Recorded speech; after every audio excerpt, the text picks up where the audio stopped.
জাতীয় গৃহায়ন কর্তৃপক্ষ রাজধানীসহ বিভাগ এবং জেলা পর্যায়ে সাধারণ মানুষের জন্য গৃহায়ন সংকট নিরসনই প্রতিষ্ঠানটির মূল উদ্দেশ্য। কিন্তু যুগ যুগ ধরে চলে আসা নানা অনিয়ম দুর্নীতির কারণে সাধারণ মানুষের কাছে প্রতিষ্ঠানটি যেন হয়ে উঠেছে দুর্ভোগ, ঘুষ আর অনিয়মের প্রতিমূর্তি হিসেবে। সরকার যায়, সরকার আসে, বদল হয় কর্মকর্তাও, কিন্তু দুর্নীতির সেই তিমির থেকে বের করা যায় না প্রতিষ্ঠানটিকে। শাহ ইমনের অনুসন্ধান।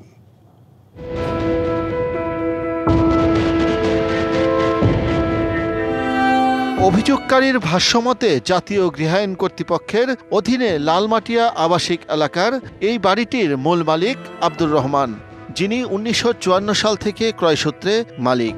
পরবর্তীতে জায়গাটি সরকার অধিগ্রহণ করলে বৈধভাবে বাড়ি নির্মাণ করায় প্লটটির একটি অংশ অধিগ্রহণ থেকে অবমুক্ত করে ফেরত দেয়া হয় মূল মালিককে। অধিগ্রহণ করা বাকি অংশও বরাদ্দ দেয়া হয় মূল মালিক আব্দুর রহমানের নামেই। মৃত্যুর আগে তার ছেলে ও মেয়েকে হেবা রেজিস্ট্রির মাধ্যমে তা লিখেও দিয়ে যান, কিন্তু তার মৃত্যুর পর ভাড়াটিয়া প্লটটি দখলে রাখে এবং গৃহায়ন কর্তৃপক্ষের কিছু অসৎ কর্মকর্তার যোগসাজশে ভুয়া কাগজ ও দলিল দিয়ে নামজারি করে ফেলে। সেই থেকে আব্দুর রহমানের সন্তানরা ঘুরছেন মন্ত্রণালয় ও গৃহায়ন কর্তৃপক্ষের দাঁড়ে দাঁড়ে। আব্দুর রহমান জমিটা বিক্রি করেন নাই। হাউজিং এর কিছু কর্মকর্তা যোগসাজশে অন্যকে বরাদ্দ দিয়ে দিয়েছে। এটা কি করে তারা করে? আমরা এখন এটার প্রতিকার চাই একটা। চ্যালেঞ্জের মুখে দীর্ঘদিন তদন্ত করে গৃহায়নের ভূমি ও সম্পত্তি বিভাগ, পরবর্তীতে আইন শাখাও তদন্ত এবং যাচাই বাছাই করে রিপোর্ট দেয়। এরপরও বছরের পর বছর ন্যায্য অধিকারের দাবিতে এক টেবিল থেকে আরেক টেবিলে ঘুরে হয়রান ওয়ারিশরা। আমি রেজিস্ট্রি অফিসে এই গৃহায়নের মাধ্যমে তদন্ত করে দেখি যে ওদের দলিলের কোনো অস্তিত্বই নাই। আমাদের কিছু আংশিক জমি আমাদের বরাদ্দকৃত, এই বরাদ্দ আবার দেখতেছি যে ওদেরকে আবার বরাদ্দ দিল, কিভাবে দিল। দীর্ঘ তদন্ত ও যাচাই বাছাইয়ের পর আইন শাখা ওয়ারিশদের অভিযোগের প্রমাণ পেয়েছে এবং আইনি মতামত দিয়েছেন, কিন্তু সেই বিষয়ে জানতে চাইলে ক্যামেরার সামনে কথা বলতে রাজি হননি আইন কর্মকর্তা। আমার তো ওপিনিয়নের মধ্যে সব লেখা আছে, আমি হয়তো সর্বোচ্চ বলতে পারি যে এই বিষয়ে আমি অলরেডি মতামত দিয়েছি এবং সেটা নথিতে আছে। এবার আরেকটি ঘটনার সন্ধান। মিরপুরের 13 নম্বর সেকশনের প্লট নাম্বার 63। এই প্লটটি বরাদ্দ দেয়া হয় আব্দুল কাদির নামে এক ব্যক্তিকে। তার কাছ থেকে রেজিস্ট্রি মূল্যে কেনেন আনোয়ার নামে আরেক ব্যক্তি। অথচ এই একই জমি গৃহায়ন কর্তৃপক্ষ ভিন্ন আরও 2 ব্যক্তিকে বরাদ্দ দিয়েছে। এর মধ্যে দ্বিতীয় ব্যক্তির বরাদ্দপত্র আবার 2007 সালে বাতিলও করে দেয় হাউজিং কর্তৃপক্ষ। বর্তমানে জমির মালিকানা নিয়ে দ্বন্দ্ব গড়িয়েছে আদালত পর্যন্ত। এমন পরিস্থিতির মধ্যেই প্রথম বরাদ্দপত্রের মালিককে বাদ দিয়ে বাতিল করে দেয়া বরাদ্দপত্রের মালিকের নামে নামজারি দিয়ে দেয় গৃহায়ন কর্তৃপক্ষ। আর এই গ্যারাকলে পড়ে আনোয়ার ঘুরছেন এক টেবিল থেকে আরেক টেবিলে। ওই লোকের প্লট 2 বার ক্যান্সেল করা হয়, আমার নামে আমুক্তারও দিল, আবার বহন করলো, আরেকজনের নামে নামজারিও দিয়ে দিল। রিট পিটিশন মামলা নিষ্পত্তি হইল না, আইন কর্মকর্তার মতামত নিল না, পরের দিন 14 তারিখে নামজারি দিয়ে দিল। গৃহায়ন কর্তৃপক্ষের ভূমি ও সম্পত্তি ব্যবস্থাপনা উইংয়ের উপপরিচালক সেলিম শাহনেওয়াজের কাছে জানতে চাইলে তিনি কোন যুক্তিতে বা কিভাবে প্রথম বরাদ্দপত্র ব্যক্তিকে বাদ দিয়ে বাতিল হয়ে যাওয়া বরাদ্দপ্রাপ্ত ব্যক্তির নামে নামজারির অনুমতি করা হলো, এমন প্রশ্নের কোনো যৌক্তিক উত্তর দিতে পারেননি। অথচ তারই স্বাক্ষরে নামজারির আদেশ দেওয়া হয়েছে। আইন কর্মকর্তার মতামত এবং রিট পিটিশন মামলা আপনি বললেন 13 পাশে 14 পাশে কি করলেন, আপনি আবার নামজারি দিয়ে দিলেন। তো এরকম কি হইতে পারে একটা জমি 2 জনকে অ্যালটমেন্ট দেওয়া হয়? না, এরকম তো হওয়ার সুযোগ নেই। এটা আসলে ফাইল না দেখে মন্তব্য করা এ বিষয়ে কঠিন আর কি।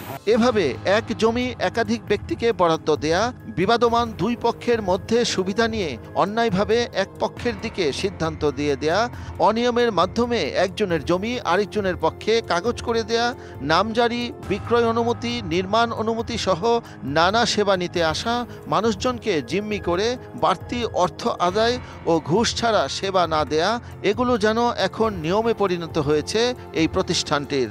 পৈতৃক সূত্রে পাওয়া, কিন্তু আমরা যখন ওটাকে নামজারি করতে গেলাম, হাউজিংটা এমনভাবে সিস্টেম করা আছে যে প্রতিটা টেবিলেই একটা একটা করে পার্সেন্টেজ দিতে হয়। এটা একদম ধরে আছে, নাহলে আপনার কাজটা করবে না। সম্প্রতি একটি গোয়েন্দা সংস্থাও জাতীয় গৃহায়ণ কর্তৃপক্ষের এসব অনিয়ম ও দুর্নীতির বিষয়ে সরেজমিন তদন্ত করে একটি প্রতিবেদন দিয়ে মন্ত্রণালয়কে এ বিষয়ে অবহিত করেছে। সেই গোয়েন্দা রিপোর্টে সাবেক ভূমি ও সম্পত্তি ব্যবস্থাপনা বিভাগের পরিচালক আহসান হাবিব, উপপরিচালক এক সেলিম শাহনেওয়াজ, হিসাবরক্ষক Shoaib ul Ahsan, record keeper Nafiza Khanam, record keeper Kamruzzaman সহ দুর্নীতিবাজ কর্মকর্তা কর্মচারীদের ২০ জনের একটি নামের তালিকা প্রকাশ করেন। পাশাপাশি অবৈধভাবে সম্পদ অর্জনের প্রমাণ পাওয়া এসব দুর্নীতিবাজ কর্মকর্তা কর্মচারীদের বিরুদ্ধে ব্যবস্থা নেওয়ারও সুপারিশ করেছে। তবে প্রতিষ্ঠানটির চেয়ারম্যান নুরুল বাসিরকে প্রশ্ন করলে তিনি সেই গোয়েন্দা প্রতিবেদনের কথা স্বীকার করে বলেন, কিছু ব্যক্তির বিরুদ্ধে ব্যবস্থা নেওয়া হয়েছে। দীর্ঘদিনের চলে আসা দুর্নীতির কথা স্বীকারও করেন তিনি। তবে এসব অনিয়ম দুর্নীতি কমিয়ে আনার স্বার্থে কিছু নিয়মকানুন ও বিধান পরিবর্তন করে সহজীকরণের উদ্যোগ নেওয়া হচ্ছে বলে জানান। অতীতের ৩০-৪০ বছরের অনেক সমস্যা আছে, অনেকে লম্বা ২ যুগের সমস্যা নিয়ে ঘুরছে। আমরা চেষ্টা করছি। হাউজিং কেন এক প্লট ২ জনকে ৩ জনকে বরাদ্দ দেয়, এটা তার মানে এখানে একটা অনিয়মের বিষয় হয়ে আসছে দীর্ঘদিন ধরে। কোনো অনুসন্ধান ছাড়াই বলা যায় যে এক প্লট ৩ জন লাগবে না, ২ জনকে দিলেও এটা অনিয়মের মাধ্যমে দিচ্ছে। এখন যে সমস্যাগুলো আছে এটাকে যদি ১০০ ধরেন অন্তত ৩০-৪০ ভাগ কমে যাবে, ওগুলোর জন্য আসতেই হবে না।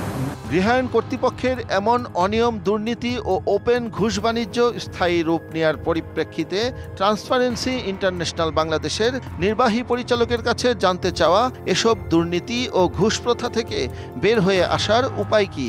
রাজ্য গৃহায়ণ কর্তৃপক্ষ এই ধরনের প্রতিষ্ঠানগুলো যে আপাতমস্তক দুর্নীতিগ্রস্ত, সবচেয়ে বেশি দুর্নীতির কারণে দুর্নীতিতে নিমজ্জিত এবং এর মধ্যে এক ধরনের সিন্ডিকেট ডেভেলপ হয়ে গেছে, যে কর্মকর্তা সরাসরি জড়িত তার মধ্যে বিচারটা সীমাবদ্ধ থাকলে চলবে না।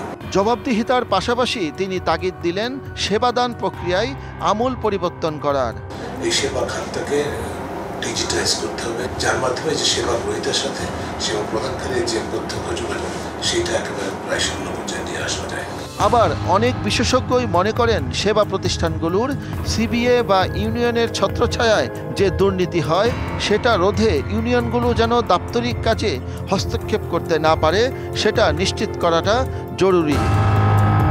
শাহ ইমন, ডিবিসি নিউজ, ঢাকা। আমাদের সঙ্গে সচিবালয়ে গৃহায়ণ গণপূর্ত মন্ত্রণালয় থেকে যুক্ত হচ্ছেন সিনিয়র রিপোর্টার শাহ ইমন।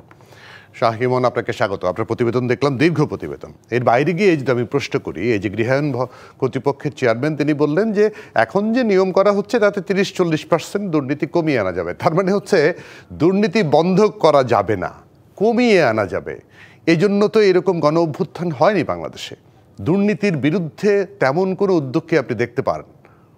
আপনাকে ধন্যবাদ। আমি আপনাকে একটু পিছনের দিকে ফিরে একটু ব্যাকগ্রাউন্ডটা বলি। আসলে এই গৃহায়ণ কর্তৃপক্ষ প্রতিষ্ঠা হওয়ার পর থেকে সাধারণ মানুষ এখানে যে একটা জমি কিনে বা প্লট কিনে, এই যে প্রক্রিয়া, এই প্রক্রিয়ার মধ্যে ধাপে ধাপে এমনভাবে এই প্রক্রিয়াগুলো করে রাখা হয়েছে যে আপনাকে বিভিন্ন টেবিল এবং বিভিন্ন দপ্তর পার হয়ে আপনাকে অনুমতি নিতে হবে। মানে হচ্ছে যে আপনি কিন্তু একটা জমি কেনার পরে নামজারি করার জন্য এসিল্যান্ড অফিসে যাবেন এবং রেজিস্ট্রি করার জন্য রেজিস্ট্রেশন অফিসে যাবেন। কিন্তু গৃহায়ণ কর্তৃপক্ষের সিস্টেমটা হচ্ছে আপনি এখানে নামজারি করেন, আপনি এখানে জমি কিনেন, তাদের অনুমতি লাগবে। তাদের যে প্লট বা আবাসন জমি আছে সেটা যদি আপনি একবার কিনেন, সেখানে নির্মাণ করতে তাদের অনুমতি লাগবে। নামজারি করবেন বা আপনার পরবর্তী প্রজন্ম বা আপনার সন্তানদের কাছে হস্তান্তর করবেন, অথবা মর্গেজ নেবেন, অথবা যে কোনো প্রক্রিয়া করতে গেলে এই গৃহায়ণ কর্তৃপক্ষের অনুমতি নিতে হবে।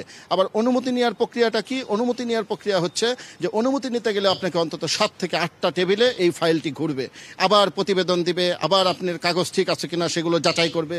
এই যে দীর্ঘসূত্রিতা এবং দীর্ঘ প্রক্রিয়ার যে সিস্টেমটা দীর্ঘদিন ধরে চালু করে রেখেছে, যে কারণে সাধারণ মানুষের কিন্তু একবার জমি কেনার পরে তার সারা জীবন ওই গৃহায়ণ কর্তৃপক্ষের প্রত্যেক টেবিলে, প্রত্যেক দপ্তরে দপ্তরে প্রত্যেকটি কাজের জন্য অনুমতি নেওয়ার জন্য যেতে হয়। আর যখনই যেতে হয় তখনই তার হয়রানি এবং দুর্ভোগগুলি তৈরি হয়। আর দীর্ঘদিন ধরে কিন্তু এই প্রতিষ্ঠানের যত কর্মচারী রয়েছে, সিবিএর নেতৃবৃন্দ রয়েছে, তাদের বিরুদ্ধে শত কোটি টাকা অবৈধভাবে ইনকামের অভিযোগ রয়েছে। কেউ বরখাস্ত হয়েছে, কেউ বা এর আগে চাকরি থেকে তাকে বদলি করে দেওয়া হয়েছে। কিন্তু এটা একটা মিউজিক্যাল চেয়ার। দুর্নীতির অভিযোগ যাদের বিরুদ্ধে উঠে তারা বদলি হয়ে যায়, 6 মাস পরে আবার নতুন কেউ আসে, তাদের বিরুদ্ধেও দুর্নীতির অভিযোগ ওঠে, তারাও আবার 6 মাস পরে বদলি হয়ে আবার ঘুরে ফিরে ওই আগের জনই আসে।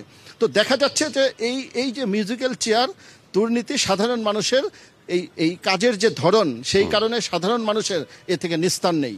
তো আমি গৃহায়ণ সচিবের সাথে সম্প্রতি কথা বলেছিলাম এই রিপোর্টটি করতে গিয়ে। আমি তাকে প্রশ্ন করেছিলাম যে আসলে মানুষ এই দুর্ভোগ থেকে নিস্তার পাবে কবে। তো উনি যেটি বলেছে যে উনি চেষ্টা করছেন মন্ত্রণালয় থেকে এরকম একটি সিস্টেম চালু করার, যে গৃহায়ণ থেকে একবার যে প্লট বা জমি ক্রয় করবে তার আর গৃহায়ণ কর্তৃপক্ষের কাছে যেতে হবে না ফাইল নিয়ে, সে এসিল্যান্ড থেকে নামজারি করবে এবং তেজগাঁ রেজিস্ট্রি ভবন থেকে সে রেজিস্ট্রি করে নিবে।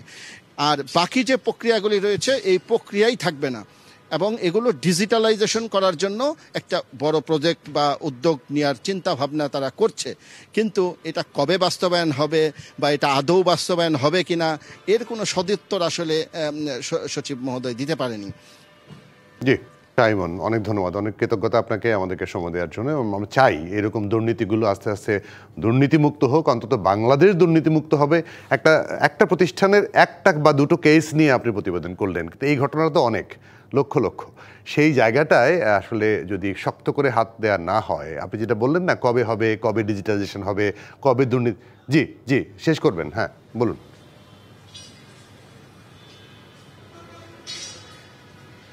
জি এই যে আমি যখন এটা নিয়ে কাজ করতে যাই, দীর্ঘ সময় আমি বেশ 1 সপ্তাহের মতো সময় আমি গৃহায়ণে ঘোরাঘুরি করেছি। সেখানে আমি দেখেছি যে সাধারণ মানুষ যে কাজের জন্য এসেছে প্রত্যেকের একই অভিযোগ, ভাই আমার ফাইলটা ছাড়ছে না, টাকা না দিলে আমার ফাইলটা ছাড়ছে না। এই যে প্রতি 100 জন মানুষের মধ্যে আপনি 90 জনকে পাবেন যারা টাকা ছাড়া এই হাউজিং থেকে কোনো কাজ সম্পাদন করে নিয়ে আসতে পেরেছে, এরকম খুব কম। তো এই যে 10 জনের কথা বলছেন, ওই 10 জনে হয়তো বড় কোনো পাওয়ার আছে, প্রভাবশালী কেউ আছে, তাকে দিয়ে ফোন করে হয়তো কাজ করায়, কিন্তু কটা মানুষের এই সুযোগ আছে? সাইমন, অনেক ধন্যবাদ, অনেক কৃতজ্ঞতা আপনাকে।